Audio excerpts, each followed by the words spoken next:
Welcome back to Broken Electronics. I'm Lee, and it's wonderful that you could stop by here today. Now, what we're focusing on today is a machine that is most decidedly not broken, thank heaven. It is my 1 week old today, as of this recording, M1 MacBook Air.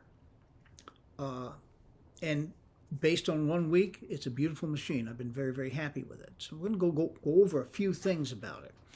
First of all, in speccing it out, I didn't go for the base model.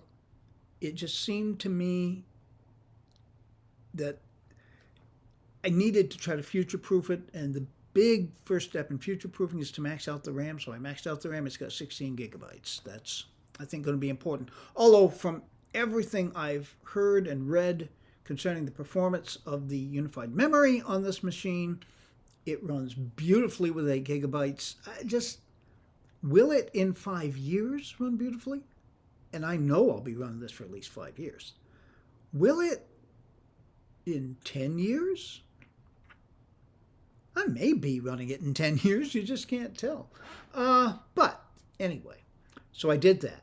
Also, it comes standard. The base model comes with 256 gigabytes of SSD storage space.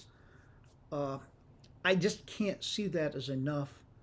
But Apple's prices on SSD storage are so expensive.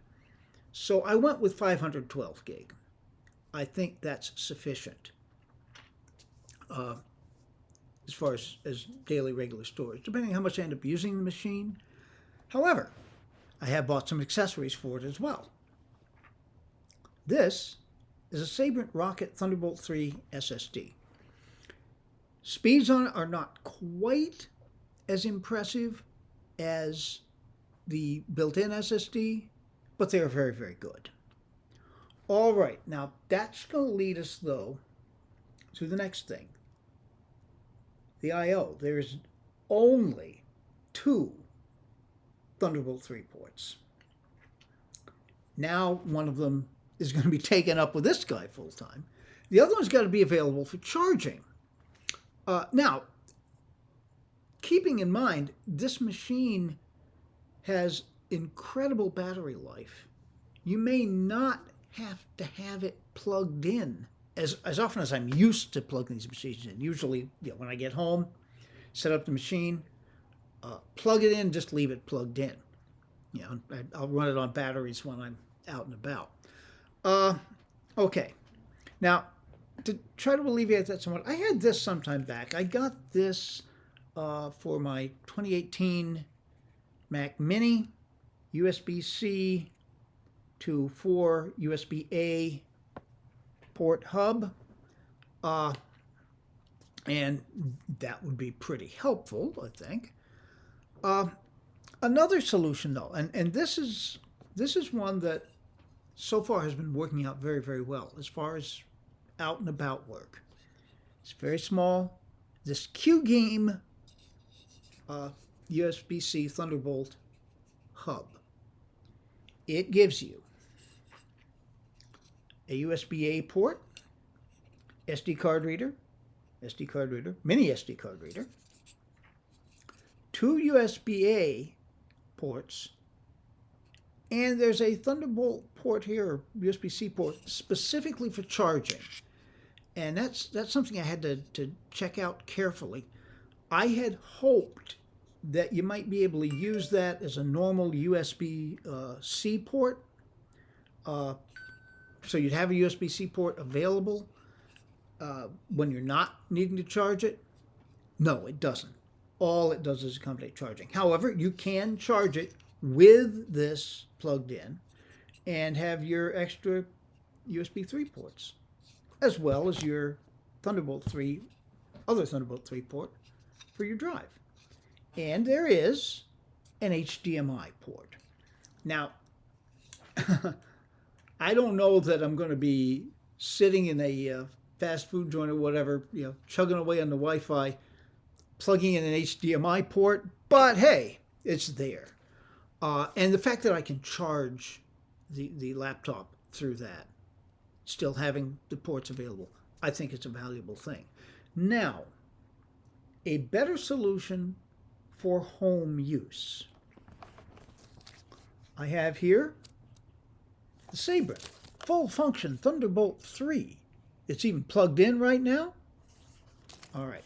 It's not that big. You could carry this with you, but it does have to be powered.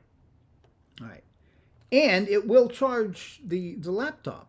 I've got the laptop plugged in now through the USB-C charge port. You get your Thunderbolt port back. So you're not losing a Thunderbolt port. That's really nice. You have, of course, Ethernet, 3 USB-A ports. There's an HDMI port over here. And on the front, once again, the SD card reader, which, I'm not going to use. 2 more USB ports and headphone jack. Now, since there is a headphone jack in the laptop, you wonder how valuable that is. But, if you've got it docked, you've probably got it in clamshell mode. And it may not be that handy to plug in headphone jack. Now, I go via Bluetooth anyway, so it doesn't really matter. All right. All right, so how we're going to proceed. We're going to be running some benchmarks on the machine. But the next thing I want to do is a quick little comparison. Do a much shorter clip than this on my 2015 13-inch MacBook Pro. And just see how the camera, they're both 720p cameras, and the microphones compare. Please stay tuned. Well, here we are. And I admit, I'm a little surprised. The screen here is dim. I'm going to have to look at these 2 clips on the same screen to get a direct comparison. So that could be just a result of the screen. It doesn't look horrible. I have no idea what the sound is like. This is a very worthy machine. Now, the screen is a lot dimmer. Of course, it's a 6-year-old machine as opposed to a 1-week-old machine, so there may be something there. Little touches. Trackpad. The M1 has a bigger trackpad. This trackpad has always been fine. The keyboard, they're both really good. I've always had a fondness for the 2015 MacBook Pro keyboards, but I'm perfectly good dealing with the M1 keyboard. All right, so this should be enough of a comparison, and we'll get back and do something with benchmarks. Stay tuned. Okay, the only one of the benchmarks that I plan to run with you able to watch is the disk speed test, because that doesn't really get affected by the fact that screen recording software is running. When I do Geekbench and Cinebench and Unit Heaven, I think I'm just going to run those off camera and then report back on what the findings are. All right, let's start out with a test of the internal SSD. And wow, will you look at that. Pushing 2900. This is pretty consistent. Read speeds, of course, are a little higher than write speeds, a little down that time. This is astonishing. By way of comparison, my classic Mac Pros will run 1200 or so on the reads, on the writes, and maybe 13 on the reads. I always thought that was really, really good. But look at that. That's amazing. That is amazing.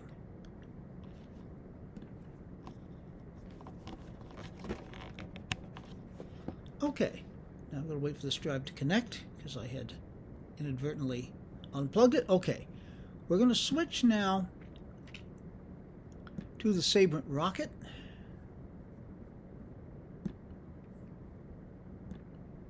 And we're going to run this again. 2100, almost 27. under.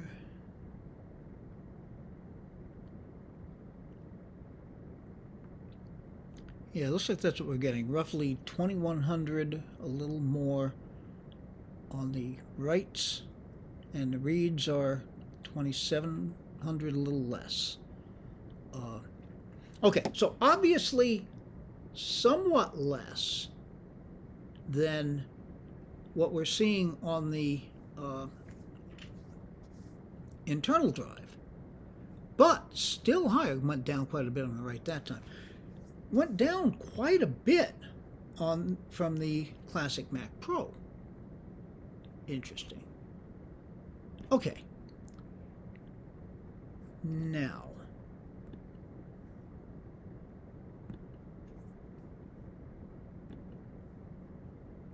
what I'm going to do, I have prepared now a USB-C cable, which is plugged into the dock.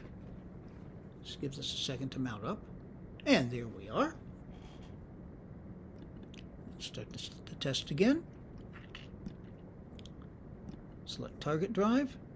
So we're going to see the difference between Thunderbolt and USB-C. And there's a distinct difference. You know, over 900 on the right, and getting a little closer to 1,000 on the read. Let's give it a couple more zips here. Yeah, it's pretty much the same.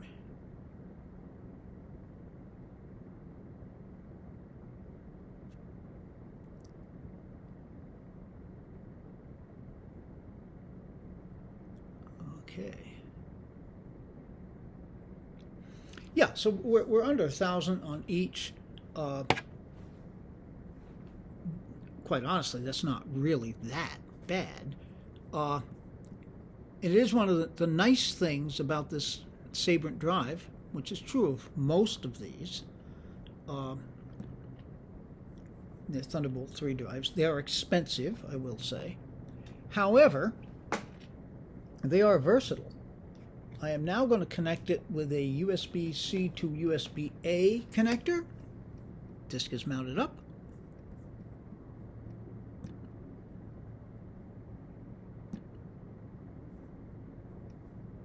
Select it again.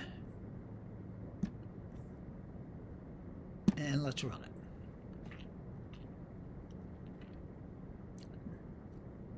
So we can see the distinct difference there. You know, which is what it should be, roughly half the performance of what you would see on USB-C. Way, way less than Thunderbolt or the internal drive, certainly. Okay. So obviously one will not want to connect that via either of those two options, although you can, which is a good thing to know. There we go. And now let's get that connected back up to the Thunderbolt port. All right. So I think that's been an instructive demonstration. You've got excellent external storage, not quite as fast, which makes me that much gladder. I bought the 512 gigabyte. I can store everything on the external drive and keep that 500 gigabyte drive pretty clear, so it's getting its maximum speeds, and that should really show off with this machine. All right, so I think what we're going to do now is end this screen recording, and then I'm going to go back and do the other tests, and I'll be back to report on that. Stay tuned. And we're back, finally. As is typical with doing videos of this nature, you spend a lot of time off camera doing stuff, way more than the actual length of the video is. I've been at this for quite a while. It's now well past beer o'clock, but our results are in. Now, Geekbench, interesting results. The M1 MacBook Air and the single CPU scores 1684 as opposed to 705 for the 2015 MacBook Pro. Note, by the way, that is a 13-inch early 2015. I traded in my 15-inch late 2015 to get this computer. I don't really regret that, but, well, anyway. And the classic Mac Pro, this, by the way, is a 4.1 flash. The 5.1 is the one that happens to be sitting in this studio. 672. That is not surprising. It's in the ballpark with the 2015 MacBook Pro. Remembering that the last actual update of the classic Mac Pro was 2012. So you're restricted in what you can do. Multi-cores? This I found interesting. The M1 MacBook Air, 7626 multi-core. And the classic Mac Pro, 6945. That really surprised me. But, no, I mean, they're in the ballpark. 2015 MacBook Pro, 1974. Not surprising. Again, the 13-inch early 2015 was a 2-core machine, so what are you going to do? Now, the compute scores, that's the GPU. 17,925 for the MacBook Air. 3,780 for the MacBook Pro. 45,887 for the classic Mac Pro. Honestly, I think that may be a little out of whack, but I mean, it is a discrete graphics card and it's a powerful graphics card, so there you go. All right, so that's Geekbench. Cinebench. The single core score for the MacBook Air, 1497. For the 2015 MacBook Pro, 751. And for the classic Mac Pro, 578. It raised the classic Mac Pro a little lower, but pretty much generally in line with what Geekbench found, other than the 2015 13-inch MacBook Pro going up a little high. Okay, now the multi-cores. 6,700 for the MacBook Air, 1939 for the MacBook Pro, and yeah, this one makes probably a little more sense. 8,769 for the classic Mac Pro, a clear lead over the M1 MacBook Air, but not the huge lead that Geekbench led us to believe. Oh no, wait a minute. We're talking about CPU cores. Never mind. Yeah, it reversed those two. Okay. Unigine Heaven, which is kind of cool to watch running, although it takes a while. Yeah, it gives you scores for the frames per second and the overall score. Interesting enough. The M1 MacBook Air had 66.5 frames per second. The 2015 MacBook Pro, 14.1. Okay, that machine is integrated graphics, definitely. They all were with 13-inch models. But I didn't think it would be quite that low. And Classic Mac Pro at 36.4. The overall scores, 1674 for the MacBook Air, 356 for the MacBook Pro, and the Classic Mac Pro at 916. Now, what does this tell us?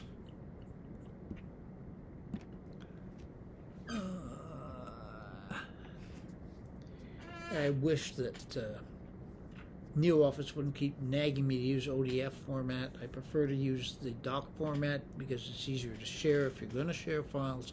Anyway, that's beside the point.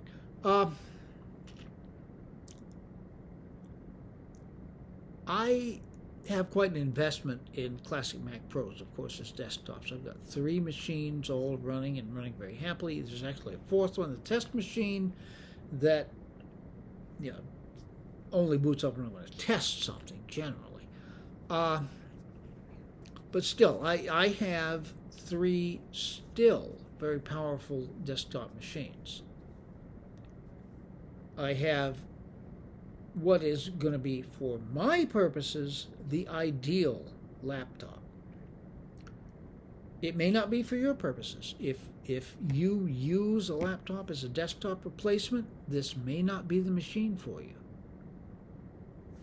But if you use it basically as a traveling machine, a laptop, moving various places around the house, sitting in your lap, whatever, it's great.